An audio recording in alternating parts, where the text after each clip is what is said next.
So this is old Harlow, and there's a bit of a celebrity around here. This cat that keeps prowling up and down the high street, don't you, mate? There you go.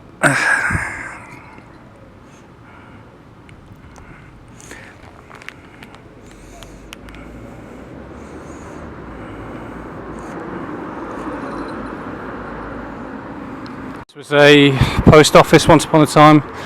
Now it's a Domino's.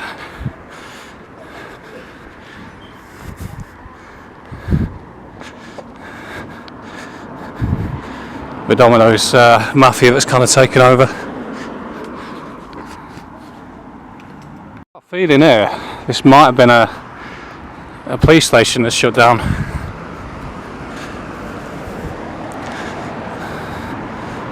Yeah, it's got to be, because there's the intercom gate. It's that Data Protection Act 1998. But yeah, it's obviously shut down now, isn't it? Is it worth it? Yes. Why not? Let's go in. Let's go and have a look around a disused police station.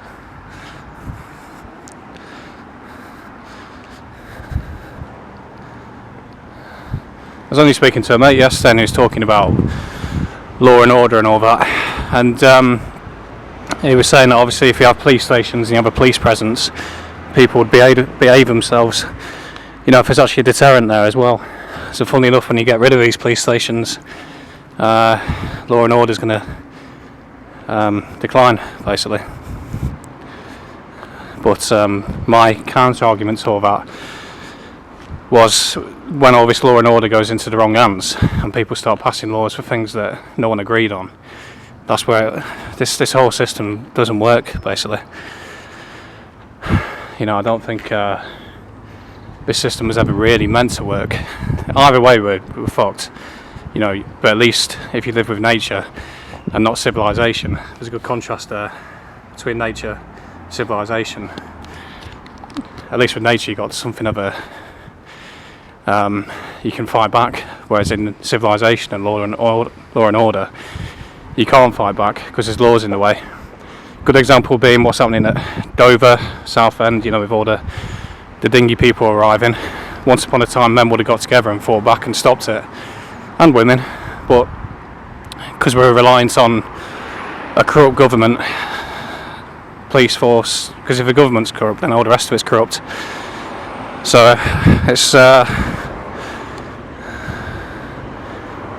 better to be kind of free with nature, I'd think. And I don't know, I think this building might be shut down as well, maybe. Certainly all badly maintained. I mean, grass is all overgrown, but it looks like a light's on. What is it, a primary school? Forbett and Bernard's primary school. Or was. Might just because the kids are off, that it's just growing over. It's like a mini version of a old Roman or Greek building, ancient Greece building, that, with the pillars. But you could imagine it once upon a time, this being like an old sort of coaching road.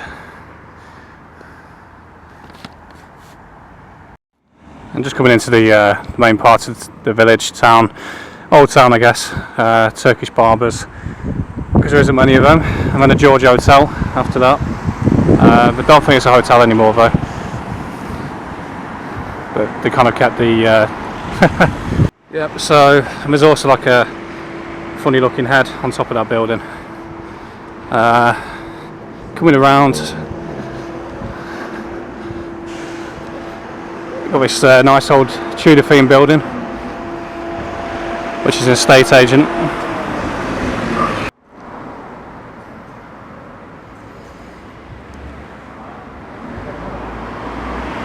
Got quite a lot of estate agents here actually. You got one there, you got another one just below the George Hotel, the Inter-County. You got the Holwick and Brooker Partnership, Inter-County, and then Jeffrey Matthew, 3 estate agents all in that short area.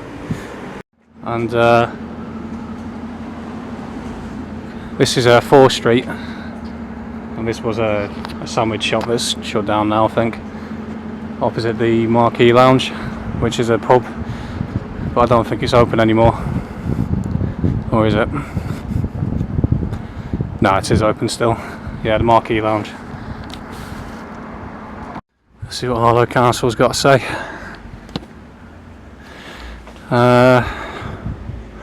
There is an event on, I think, a 50th anniversary of something on Saturday at the museum. Picnic in the park, 14th of July, that's been and gone. Yeah, looks alright. This is St John's Walk. And I thought this was a lovely traditional view earlier. You can tell that's probably a very old building with the church behind it. And another church there, down the side street. Got another cat on the prowl here. Anyway. So, what's this? To celebrate 50 years of music making by the world famous Alberni String Quartet. Sorry, just getting focus. Who supported initially by Harlow Council, later performed regularly here for nearly 30 years at St John's Ark. I've got this strange statue here, Help, 1977. It's when all the modern art was starting to come in. It's quite a good view as well. Got the old sort of Celtic cross, sort of encircled by that.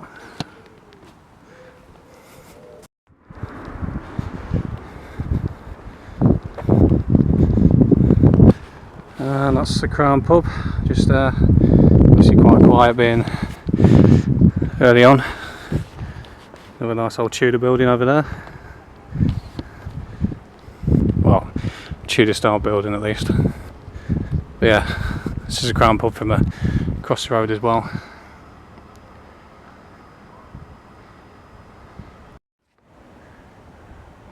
It's a Baptist church.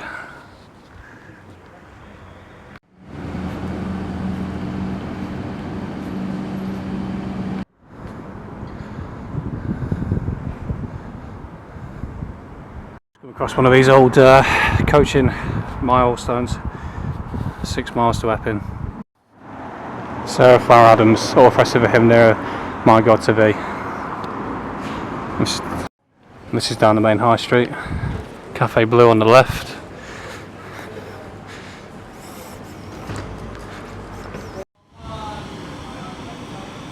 There's quite a lot of Indian shops here and all. Garden Grill, Raj Lodge,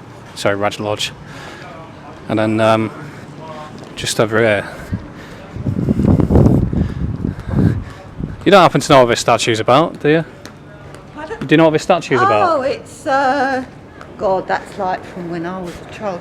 So, a local artist, I think she took a photograph of this. This is a real person. Was a lady, yeah. I don't know how a girl. the Harlow Council would know her name.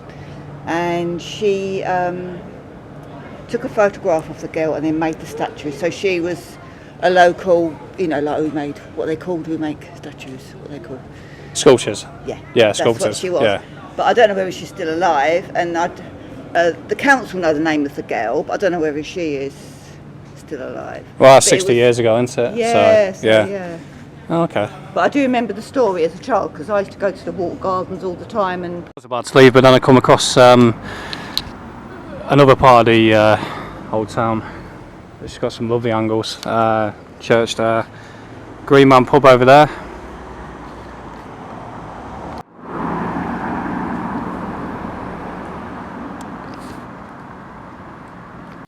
And just to the side of this old coaching sign, British oak, planted in commemoration of coronation of His Majesty King Edward VII in 1902. It's quite a nice angle there. Post box, Green Man, and then the coaching sign just up there. The size of that thing.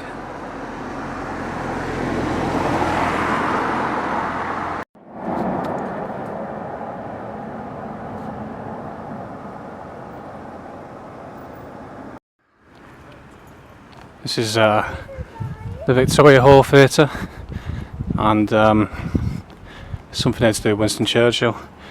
To honour the memory of Sir Winston Churchill, world statesman who addressed meetings at this venue. The Harlow War Memorial Institute.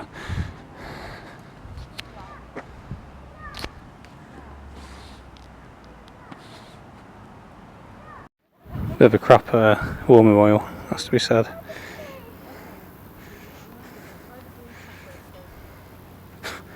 So the bricks. And this deserves a mention, this lovely thatched cottage here. And just there you got the fire station next to the ambulance station. Nice and sleepy, quiet. Yeah, I was driving past then and saw this, so thought it was well worthy of a look. You ain't going to get more of a traditional English view than that. Nice old church and all these flowers. Has to be said though, there's not many insects amongst these. I don't think I've seen one yet. I think there'd be bees everywhere, wouldn't you? But it's fuck all. Oh, there we go, I've got a fly. That's the first thing I've seen.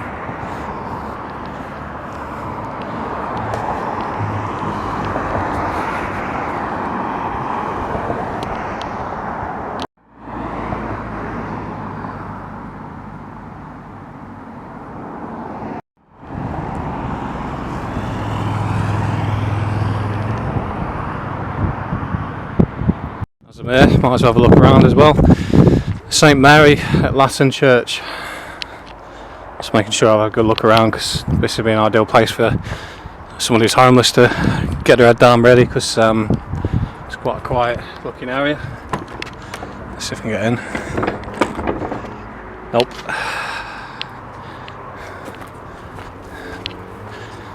Graveyard's been left to its own devices. What's this? The Middlesex Regiment.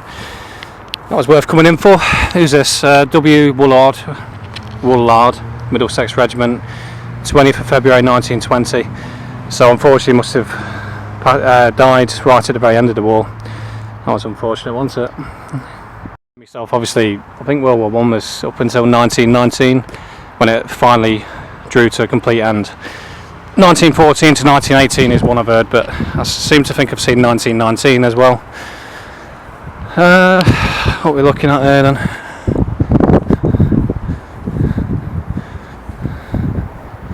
David Anthony Hollywood.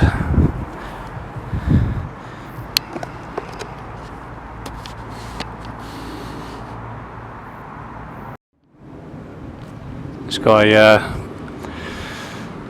what do you call it? Like a sculpture of a griffin there inside the museum, but the gate's open, but obviously it must be shut today. No one's come out to approach me or anything, so I'll be on my way in a second.